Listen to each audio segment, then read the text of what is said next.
Well, good morning. I am Councilwoman Sharron Rogers and a proud member of the Grapevine Garden Club since 1985.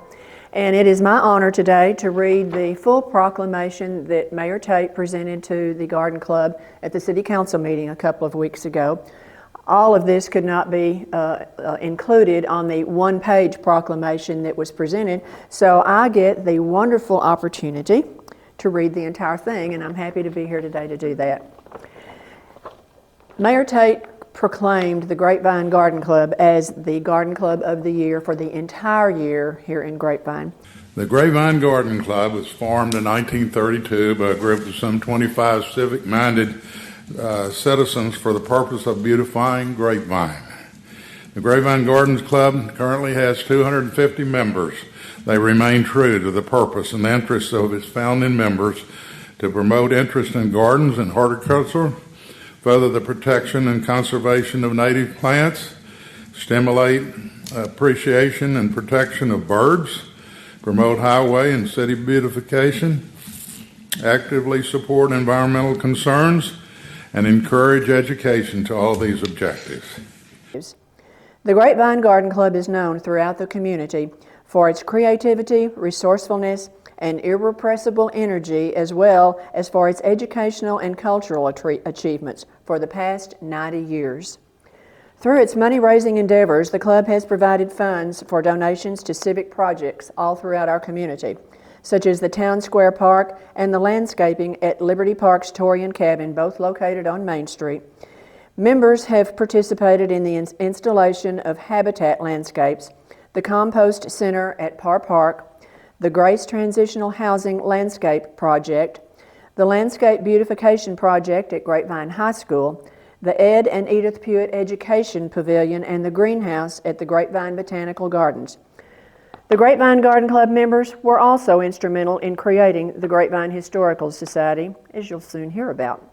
About 1972, the Cotton Belt Railroad decided that the Grapevine Depot was no longer needed. It wasn't in use. It hadn't been in use. It was deteriorating, so they were going to remove it. Now, you will recall that in the early years, Grapevine was a farming community. Crops were harvested, especially cantaloupe and a lot of cotton. Those crops were brought to downtown Grapevine, where they were loaded onto trains and shipped to markets. Well, as the years passed and as the decades passed, the fertile bottomland all along Denton Creek was acquired by the Corps of Engineers to build Lake Grapevine. Then a few years later, over 9,000 acres of the richest black land in the entire north central area that's on the Grapevine Prairie, where bumper crops were raised almost every year, well, it was acquired to build the Dallas-Fort Worth International Airport. So with the richest farmland either flooded for a lake or covered up with asphalt and concrete to build an airport, farming pretty well was a thing of the past at that time. When the Cotton Belt Railroad decided to remove the depot from Grapevine, the president of the Grapevine Garden Club was a delightful lady named Mrs. Alberta Nettleton. She was about this tall, and she was a ball of fire. So Alberta and several of her Garden Club friends decided they would not allow the Cotton Belt Depot to be demolished. They wouldn't allow it to be moved outside the city of Grapevine, and they hurriedly made arrangements to acquire it from the Cotton Belt Railroad. So now that they have the depot building, what do they do with it? They contacted the city. The city agreed that it could be set in the city's park on Ball Street, which today is Heritage Park. The ladies then organized a fall festival to raise money to restore the depot to serve as a historical museum. It was a fun event where friends gathered together for a really good cause. They enjoyed the feel of fall in the air, and that festival was one of the occasional precursors of our festival that is held in the fall each year, known as Grape Fest. The Cotton Belt Depot remained in the city's park several years before it was then relocated to its original home, where it now sits beside the railroad tracks on Main Street. These actions of Garden Club members in saving our beloved depot gave birth to the Grapevine Historical Society, of which Alberta Nettleton was the first president. And then a few years later, these same ladies rallied again to save the Torian Cabin from destruction. The Torian Cabin's owner had mandated that it was going to be destroyed if it wasn't removed within 24 hours from the property. No problem. Alberta and her friends came to the rescue. They saved the Torian Cabin from the wrecking ball, which entailed properly dismantling it, numbering all of the timbers, and having them put back together at Liberty Park, which is across the street from our City Hall. Grapevine Garden Club members have been active for all of these 90 years in helping make Grapevine the great place we all enjoy today.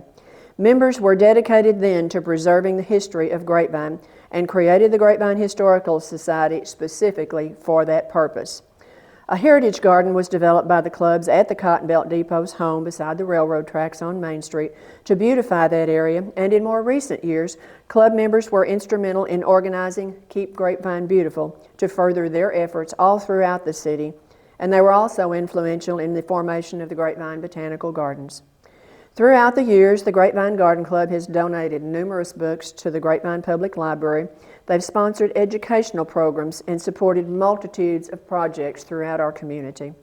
Club members frequently collaborated then and still do with other city and civic organizations such as the Grapevine Chamber of Commerce, the Grapevine Housing Authority, the Rotary Club, the Lions Club, Boy Scouts, and on, various churches. These collaborations included financial support and physical labor alike. Over these 90 years, the Grapevine Garden Club has received many awards from affiliated gardening organizations, city departments, and the Grapevine City Council for their tireless work to beautify our city. The club has participated in numerous projects with the Grapevine Parks and Recreation Department, including Tree City USA and the annual Arbor Day ceremonies. And as a side note, I still have the memo that I sent to the city manager right after I was first elected, requesting that we apply and become a Tree City USA and also hold an annual Arbor Day ceremony. And it is a joy when my schedule allows me to attend that Arbor Day ceremony every year. Garden Club members have participated in school plantings, distribution of trees to third grade students, and served as docents at our Grapevine Botanical Gardens to continue to support many of these activities today. The Grapevine Garden Club continues their commitment to community programs such as the Butterfly Flutterby, an annual Christmas luncheon which include contributions to Grace, and their work to beautify the city by adopting a litter removal program at the Wall Farrar Nature Trail and maintaining front yard landscapes at the Grapevine Housing Authority on West Texas Street in the residential units. The club's monthly meetings are open to the public and offer educational presentations by respected leaders in horticulture, gardening design, wildlife, and environmental science. In honor of the many contributions the Grapevine Garden Club has made to our city, our Honorable Mayor William D. Tate proclaimed the entire year as Grapevine Garden Club year in the city of Grapevine and recognize the club's involvement in the community to show our appreciation and our pride to the Garden Club for what they do, with the realization that all citizens enjoy and appreciate the beautification projects and continue to support this worthy civic organization that has been with us so long.